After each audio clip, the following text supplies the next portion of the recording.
Bonsoir et bienvenue sur le plateau de Cela se passe en Savoie-Mont-Blanc, une émission coproduite avec le Conseil Savoie-Mont-Blanc. Comme chaque mois, nous allons revenir sur l'actualité de nos deux départements et aujourd'hui, focus sur la Savoie. Et pour en parler, je reçois Christelle Favetta-Siès. Bonsoir. Bonsoir. Merci d'avoir accepté notre invitation. Merci. Alors je rappelle, vous êtes conseillère départementale du canton Chambéry 3 et présidente de la 3e commission Attractivité, Animation et Développement. Tout d'abord, qu'est-ce qui se cache derrière ce nom à rallonge ? Alors c'est une commission dans laquelle on s'occupe des sujets les suivants, le tourisme, l'enseignement supérieur, la culture, le patrimoine et les sports. C'est-à-dire qu'en préambule de toute plénière départementale ou toute commission permanente, les dossiers sont présentés par les services et sous tutelle du vice-président en charge au sein de la 3e commission où nous débattons et nous actons les décisions qui seront ensuite votées en plénière. Allez, on débute cette émission avec la visite de Frédérique Vidal, ministre de l'Enseignement supérieur et de la Recherche, qui était à l'université Savoie-Mont-Blanc. On en discute juste après. Bonjour. Ce vendredi matin, la rentrée solennelle de l'université Savoie-Mont-Blanc est un peu particulière. Frédérique Vidal, la ministre de l'Enseignement supérieur, de la Recherche et de l'Innovation, est venue en personne sur le campus du Bourget-du-Lac pour partager sa vision sur la vie universitaire. Le sujet, c'est comment on fait pour accompagner chaque jeune vers une formation dans laquelle il a envie d'aller et en lui offrant les vrais outils de sa réussite dans cette formation. Et je crois que ce qui est fait ici dans l'université Savoie-Mont-Blanc en termes d'accueil, en termes de mise en place de contrats pédagogiques, c'est quelque chose qui est exemplaire. La ministre, qui a pu échanger avec plusieurs étudiants autour d'une table ronde, s'est montrée très impressionnée par les nombreux atouts de l'USMB. Je suis vraiment ravie d'avoir fait la rentrée dans cette université qui a totalement intégré et compris la philosophie de cette réforme, une meilleure orientation et un meilleur accompagnement des étudiants, quels qu'ils soient, pour qu'ils s'épanouissent et pour qu'ils réussissent. La particularité de cette université, c'était d'avoir tout à fait pris conscience du rôle qu'a l'université dans l'insertion professionnelle des jeunes. Avec une croissance de plus de 30% du nombre d'étudiants inscrits en 10 ans, l'université Savoie-Mont-Blanc est en pleine expansion. Signe de cette belle santé, les projets ne manquent pas. Et cette année universitaire 2018-2019 s'annonce sous les meilleurs auspices. Nous allons avoir de très gros chantiers. Il y a environ 150 millions d'euros qui vont être investis dans les 10 années qui viennent sur la modernisation et l'extension de nos campus. Il faut également regarder les résultats qui sont obtenus par ces jeunes étudiants, résultats en licence, résultats en master, résultats aux concours nationaux. Et là encore, cette université occupe une place qui est absolument remarquable. Et comme une bonne nouvelle n'arrive jamais seule, on a appris récemment que Chambéry, un des 4 campus de l'université savoyarde, était la 2e ville moyenne française où il fait bon étudier. Christelle Favetta-Siès, en quoi le rayonnement de l'université Savoie-Mont-Blanc il est primordial pour le département ? Il y a des enjeux qui sont forts. Déjà, cette université, c'est un peu plus de 14 000 étudiants par an, avec un peu plus de 5 000 diplômés également par an, 2 tiers en Savoie, 1 tiers en Haute-Savoie. La visite de la ministre envoie un signal fort envers cette université qui est dynamique, qui est innovante, et puis dont l'enjeu à court et moyen terme est surtout la rénovation du pôle de Jacob Belcombette, sur lequel Marina Ferrari, qui est vice-présidente en charge de l'enseignement supérieur au sein du conseil départemental de la Savoie, est pleinement investie, aux côtés de Brigitte Beauchaton, maire de Jacob, afin qu'on puisse offrir aux étudiants des conditions d'enseignement et d'accès au numérique, notamment des conditions 2.0, si je peux dire les choses ainsi, et rentrer réellement dans l'université du XXIe siècle. Le fait que l'USMB soit aujourd'hui cité en exemple par la ministre pour la qualité de ses infrastructures, de ses enseignements, c'est une fierté ?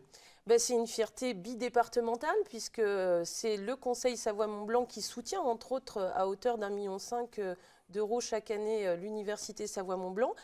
Comme on l'a dit, c'est le regroupement d'étudiants 2 tiers en Savoie, 1 tiers en Haute-Savoie, avec des IUT, avec des filières plus classiques, avec des filières tournées vers le high-tech, avec une pluridisciplinarité qui aujourd'hui honore le territoire des Deux-Savoies.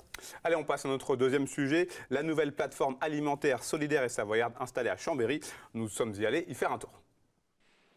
Le déménagement dans les nouveaux locaux du 224 de la rue Paul Giraud à Chambéry n'a en rien perturbé le fonctionnement des équipes des Restos du Cœur de Savoie. Confortablement installés au 2e étage de la nouvelle plateforme alimentaire solidaire et savoyarde, les bénévoles des restos sont déjà repartis au combat. Ce jour-là, une matinée de formation pour futurs bénévoles est même organisée. Preuve que ce changement de site était devenu indispensable. On était dans des locaux qui étaient complètement démunis, qui avaient des normes de sécurité à la limite. Et là, vous voyez, c'est tout propre, tout neuf, il y a de la lumière. Une quarantaine de personnes, dont 2 salariés, travaillent ici pour les restos. Ce nouveau centre regroupe donc le siège et l'entrepôt. Ici sont stockés les denrées alimentaires et les produits de première nécessité sur une surface totale de 800 mètres carrés. Et c'est dans ce lieu précis que l'amélioration des conditions de travail est la plus flagrante. Il faut savoir qu'il n'y a pas d'entrepôt pour le Resto du Cœur, il n'y a pas de Resto du Cœur pour toute la Savoie. C'est le centre névralgique, c'est de là que partent toutes les livraisons dans les centres et c'est de là aussi tous les matins partent les camions pour aller chercher des marchandises dans les magasins. On est tous retraités, donc avant c'était mettre une plaque en fer pour décharger le camion, que là, vous voyez, c'est entièrement automatisé et un gain de temps et surtout facilité pour eux. Les Restos du Cœur de Savoie partagent donc ce bâtiment de 2100 mètres carrés avec la Banque alimentaire de Savoie, qui n'a pas encore pris totalement ses quartiers. Mais aucun risque, les 2 associations ne se marcheront pas dessus. Il n'y a pas de concurrence, hein. On n'est pas 2 sociétés anonymes où on doit faire des résultats. Ce n'est pas 2 métiers différents, c'est 2 approches pour lutter contre l'insertion. C'est 2 approches différentes. La Banque alimentaire a une approche qui est différente de la nôtre. Nous, c'est aider en plus de l'aide alimentaire, c'est l'aide à la personne. Grâce à l'important concours financier des collectivités locales, cette plateforme a pu voir le jour et cet hiver, elle devrait continuer à fonctionner à plein régime. Pour le premier semestre 2018, le nombre de repas distribués par les Restos du Cœur de Savoie est en augmentation de 30%. Alors là aussi, le conseil départemental de la Savoie, le département s'est beaucoup investi, 3 millions d'euros environ. Oui, c'était important. J'ai eu l'occasion de visiter l'année dernière les anciens locaux avec mon binôme Lionel Mithieu, puisque les Restos du Cœur anciennement étaient situés en plein cœur de notre canton. Alors je dois dire qu'au-delà de la vétusté des lieux, c'était des conditions de sécurité un peu difficiles, des conditions de travail spartiates pour les bénévoles et les salariés. Et puis il faut aussi penser à l'accueil des bénéficiaires et la dignité de cet accueil, la qualité de cet accueil qui était franchement pas à la hauteur de ce qu'on doit aujourd'hui proposer aux bénéficiaires, parce que les Restos du Cœur, ce n'est pas seulement l'aide alimentaire, c'est aussi l'aide dans les démarches pour retrouver un emploi, pour rédiger un CV, pour accéder à des formations, etc., etc. Elle est là encore une fois pluridisciplinaire, l'aide apportée par les restos, et il était normal qu'on s'investisse à leur côté pour pouvoir proposer une structure qui soit moderne et puis en toute sécurité. Alors cette nouvelle plateforme, elle répond à une demande, notamment en termes de logistique, mais ça signifie aussi qu'il y a toujours plus de personnes dans le besoin. Je crois que le nombre augmente, effectivement. En Pays de Savoie, on a toujours tendance à dire que ça augmente moins vite qu'ailleurs. Est-ce que pour autant c'est satisfaisant? Bien sûr que non. Par contre, je crois que c'est important que les collectivités territoriales et notamment le conseil départemental accompagnent ce type de structure, parce que la solidarité, c'est pleinement notre compétence. Et je crois qu'aujourd'hui, il était indispensable qu'on soit à leur côté pour qu'ils aient un outil adapté. On termine avec un reportage d'Emmanuel Jaude sur 2 nouvelles salles à inaugurer aux archives départementales. On le regarde. Véritable trésor de l'histoire du territoire, les archives départementales de Savoie rassemblent dans leurs murs entre 800 millions et 1 milliard de documents. Un patrimoine majoritairement accessible au plus grand nombre. D'ailleurs, pour accompagner au mieux les chercheurs, c'est tout l'espace des archives qui a récemment été repensé. Maintenant, le public trouve sur Internet beaucoup de renseignements, beaucoup d'archives aussi qui sont à sa disposition directement depuis chez lui. Et du coup, il vient aux archives avec des questions nouvelles, beaucoup plus pointues et beaucoup plus diversifiées qu'auparavant. Et les agents des archives avaient besoin d'avoir du temps et des espaces pour mieux pouvoir discuter avec ce public, échanger, répondre aux questions. 2 espaces ont donc été créés. L'un pour les recherches dites précises, accueillant des historiens professionnels ou pas, mais travaillant en autonomie, et l'autre accessible aux néophytes ne sachant pas encore tout à fait comment procéder devant cette somme de connaissances à disposition. 200 000 € pour ces salles. Nous savons qu'à horizon de 10 ans, nous aurons d'autres investissements à faire, notamment pour les magasins de stockage. Parce que les archives arrive toujours. Donc là, on a 10 ans devant nous.